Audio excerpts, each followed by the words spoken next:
Hi guys, welcome back. EXUK here with the current final part of my games I have played with regards to Warhammer 40k. A few years ago, Games Workshop shop announced a new edition, 8th edition. And as always, when a company that whose games I enjoy does this, I get very nervous on what they're trying to do. And if you saw my last video about 6th and 7th edition, you know that for me that was kind of the downward slope. This was the not the best editions, 6th especially.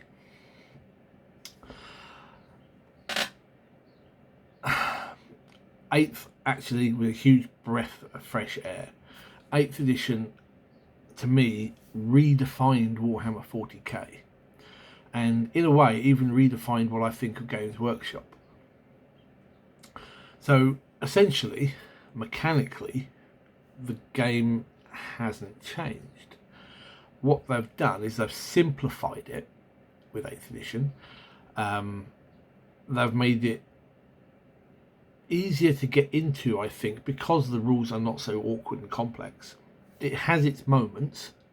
Believe me, there is no wargaming set I've ever seen, regardless of how simple it claims to be, that doesn't have its hang on, what happens now, what's moments. Even something as simple as Gaslands has its moments where I have to stop and go, right, so how does this work? And 8th isn't any different. But when you sit down and look at it, they've simplified the stats. So things like, all the stats are still there.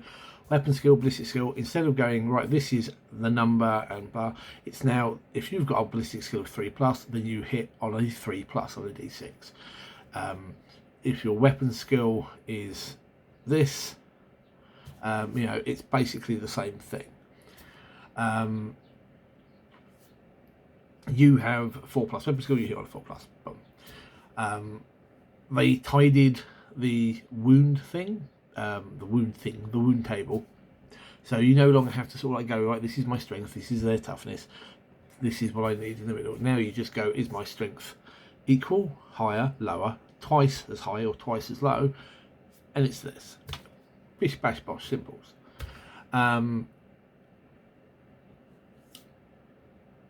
They fix it. I know this is a bit of a controversial thing with some people, especially some of the people I play with. They don't like that everything has its own rule. They preferred the old I can't think what they call it, universal, I've forgotten now, but everything used to have a set term. So you had feel no pain if you could shrug off wounds. So whether you were a Death Guard or you're a Tyrannid creature, you had feel no pain, for example. Now, while they might be mechanically the same, each unit entry or each army has its own name for it that is thematic to them. And the idea being, I think, was if they needed to tweak one person's army, it didn't screw over a different one. I actually really like this. I think it adds more flavour to the game. I think 8th did a fantastic job of creating the flavour and the expanding the fluff almost. So mechanically, I think the game did phenomenally well. It was easy to pick up, it was easy to play, it remained that way through its short lifespan. A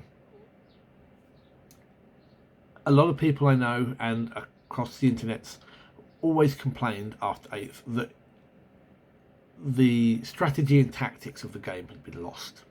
You couldn't play it the same way as you did previously. And to me that was a good thing, because I think a lot of the strategies, a lot of the tactics, the way people played under the prior, let's say 4 editions, 3-4 editions, got very, very boring. It was very samey.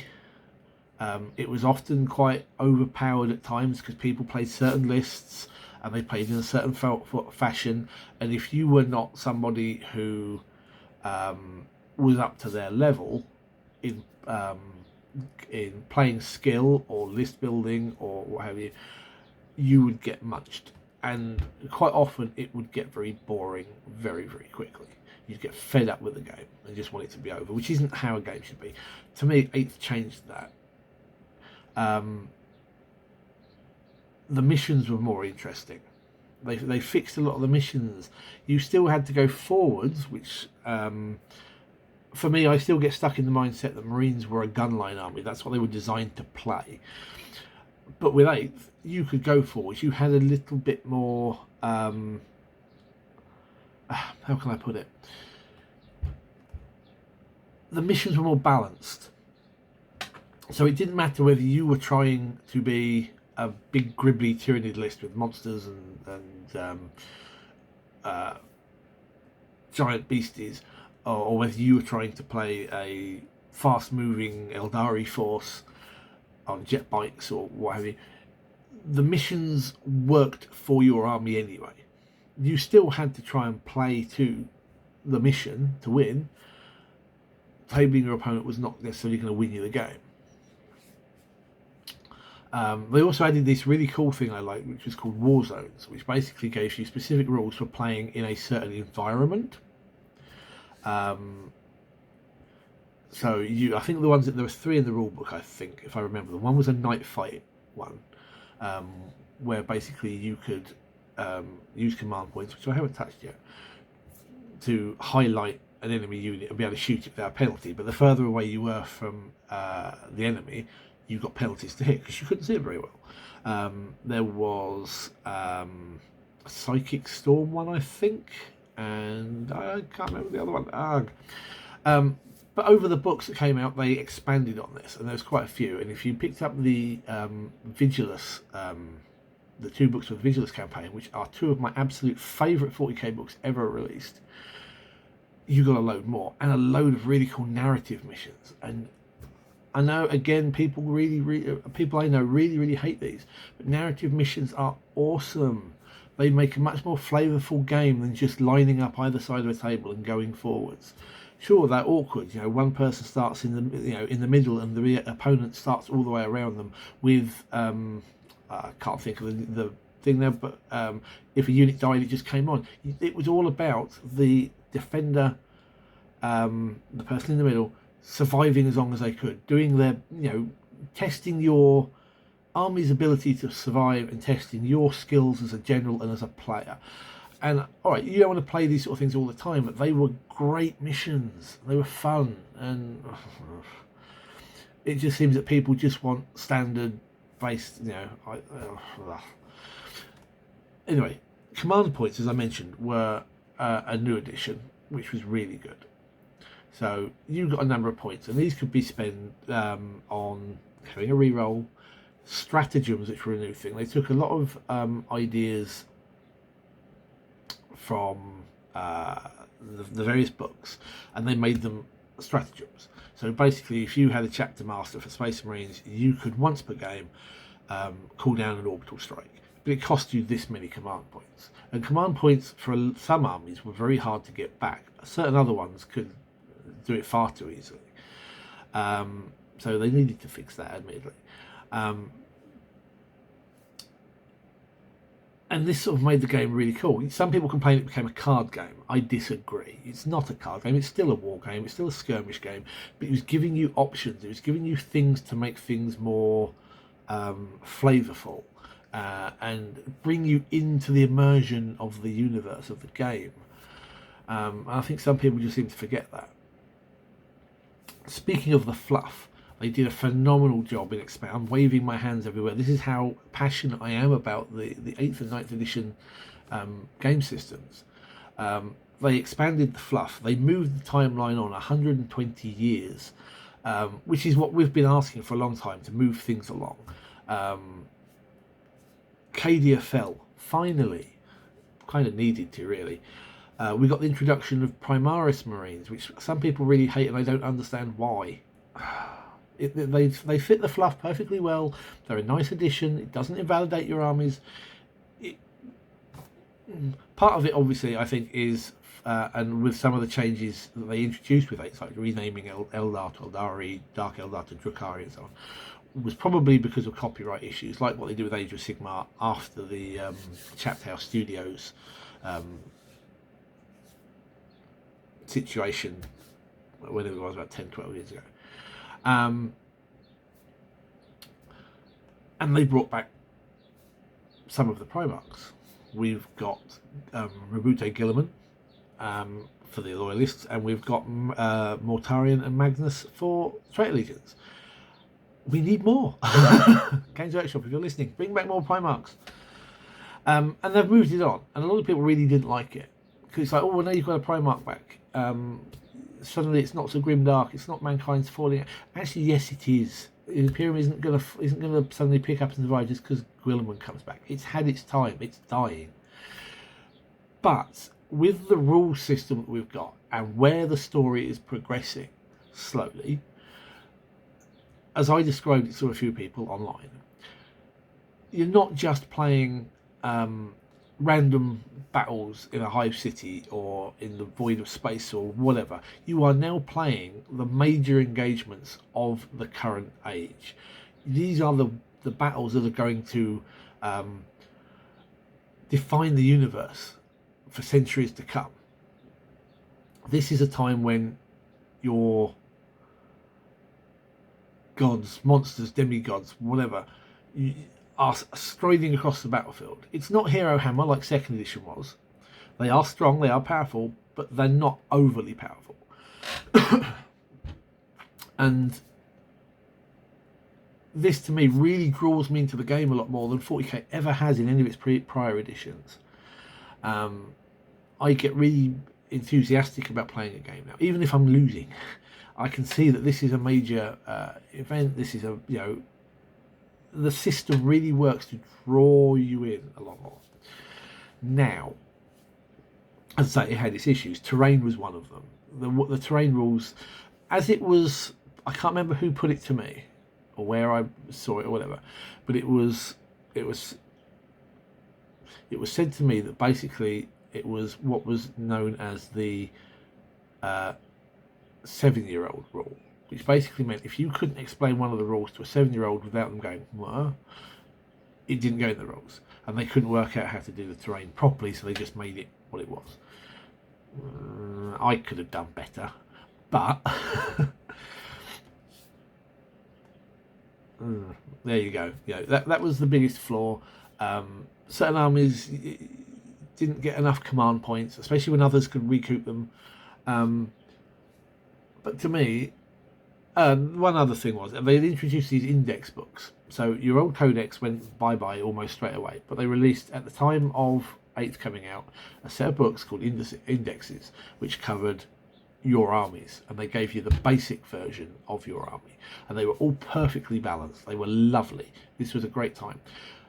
As each new codex came out, that codex was obviously 10 times better than the index, and these armies started stomping everybody else. And certain armies didn't get a new codex until right near the end of 8th, which is a shame. I kind of really think they should have picked that up a little bit more. But that to me was the only problem with 8th. Last year, 2020, mix of the pandemic, they announced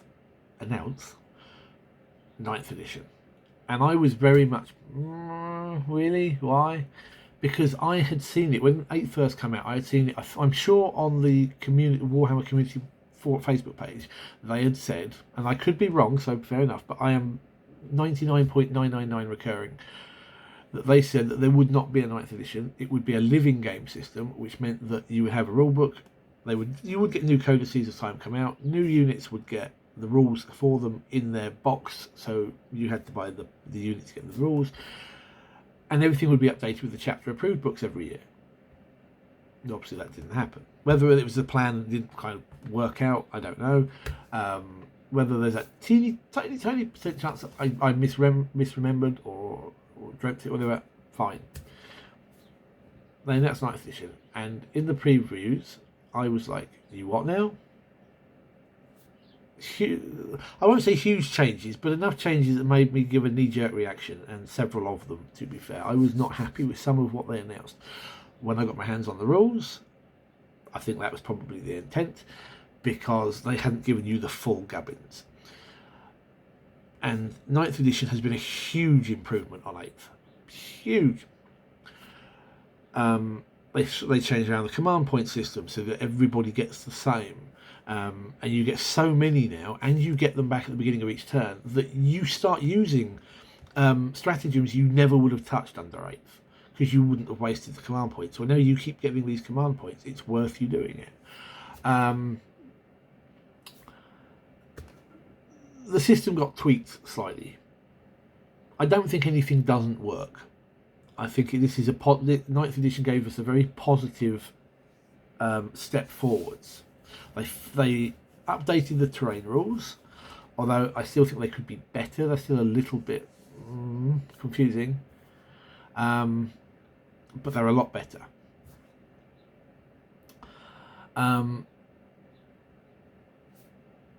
We're getting new units. The codices are coming out, and they're a lot better. Although the Space Marine one, which I play, is now almost the size of the yellow pages. There's so many units in it, it's getting silly. But hey, it's options, it's cool. You can play your old, I hate the term firstborn, but your original Marines. You can play Primaris, you can combine them. It's great. I'm looking to start a Chaos Space Marine army at some point this year. But I don't want to do it until I know whether they're going to get Primaris scaled, upgraded units themselves. So I'm holding back on that. I think 9th has become for me anyway, the current height of 40k. It's the best edition we've had so far. We haven't had a lot of games. While we could at the end of last summer, I did get probably a dozen games in with some friends, trying out different armies. I would say I had about a 50-50 win rate, which was good for the time. Obviously, I think the game was hurt a little bit because it's been dropped in the middle of the COVID pandemic, but that can't be helped. We here in the UK had to go back into a lockdown in November, end of November? November anyway. So I have only just recently got my first game of 9th again in November, December, January, February, 5-6 months. And yes, we were very rusty. But I think 9th edition is perfect for getting people into playing the hobby, playing the game. It's easy to read, it's easy to pick up. The tactics are there, regardless of what the old sort of players think. If I have any sort of quibble, there is a couple. One is all of the missions are very, very samey. It's now broken down into the size of game you play, whether you play a patrol, incursion, onslaught, and something else. So when you play up to a certain point, you can play these missions, and they are designed to be played on a slightly smaller table than the old 6x4. So don't get. Well, I say I don't get. I think the idea is to try and push people into the table and get combat rather than people sit back and shoot all the time. And okay, yeah, I find that I kind of get it. But all of the missions are the same. There's no this is objective 1, 2, 3, 4, 5, 6 like you used to have. Now it's you score victory points if you hold from turn 2 onwards, 2 of them, 3 of them, or more than your opponent. If you achieve that, you get all the points for it. You have secondary objectives, which I've not really touched on. This smacks of the old ITC format where you would pick your objectives, and I really hated that format. When I used to read it and watch battle reports, right, it's like you've got perfectly good missions in your rulebook. Use the bloody rulebook missions. They are fine. You don't need to be making your own stuff up for your tournaments. Play what you've got. Anyway, they've obviously taken a hint from the ITC format, and now you've got a load of secondary objectives that you can pick in categories, and you can have one from each category. Although I think you have 3. Sorry, you have 3, but you can pick but no more than 1 from each category. And then each mission comes with a specific one if you want to take the mission one. Most of the time I don't see the point. They're not worth the effort. They're either too specific or they're slightly too hard to achieve. You're better off sticking with the normal ones. And some of the ones that people really love about the normal secondaries, I look at and I go, why on earth would you ever take this? I think there's one fixed teleport home or something. I look at that and I just go, why on earth would you ever pick that one? You're unlikely, unless you are a very good player over your opponent, you're very unlikely to win a lot of points on this one. I think that's the one. Anyway, they also introduced a system called Crusade, which is designed for the narrative play format. Everybody starts with a power level size army. You get so many requisition points. Your army is fixed unless you spend requisition points to change it or add to the unit or add to your roster. And the idea being that you can have a Crusade force and you can go to your friend's house and you've got injuries and you've got relics that can be found and you've got traits that can be applied to a unit because they did so well and survived. You've got injuries that they can take because they didn't survive. And technically you can take your army that you've been playing with your friend Matt and you can go all the way over to your nearest Games Workshop store or a store 100 miles away and you can bring your Crusade force and play a Crusade game against somebody. The person with the smaller size army gets more command points, if I remember correctly. This sounds really good in practice, in theory. On one hand, how do you know that somebody isn't cheating when they turn up with a Crusade force? I know it's kind of pointless, but it just seems a bit odd. You don't. You're just going to have to trust them, which seems... and also, it's very... That one part of the book is very badly worded. I kind of, when I build my list and I'm reading through it, I kind of have to flip backwards and forwards to find out what I'm doing exactly. I think they could have worded that a bit better. It's an interesting idea, and certainly something I suggest people try. I have yet to play my first Crusade game. As the person I'm looking to start playing it with is still building and painting their Crusade force. So, to wrap this all up, 8th and 9th editions have been a huge boost to the game for me. I think they are the best editions of the game yet. I think Games Workshop have done a phenomenal job with this. They're getting better. I'll tell you that much. They are getting better. For all the grief that we used to give them as fans of the game, they are getting a hell of a lot better.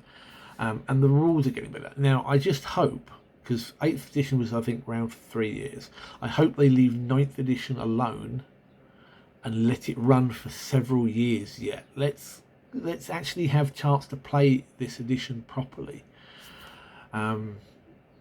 Anyway, this is getting on for a very long vid now, so I'm going to stop. What are your experiences with these editions? Did you agree with me? Do you not agree with me? If yay or nay, pop down in the comments why. Give me a thumbs up if you enjoy the content and subscribe. It would really help the channel grow, and that's what I want to kind of do with these videos and everything. Let me know what your thoughts are on the 2 most recent editions of 40k as of this time, and I look forward to seeing your comments and starting a dialogue. Anyway, thanks for watching, guys. Take care. Good gaming.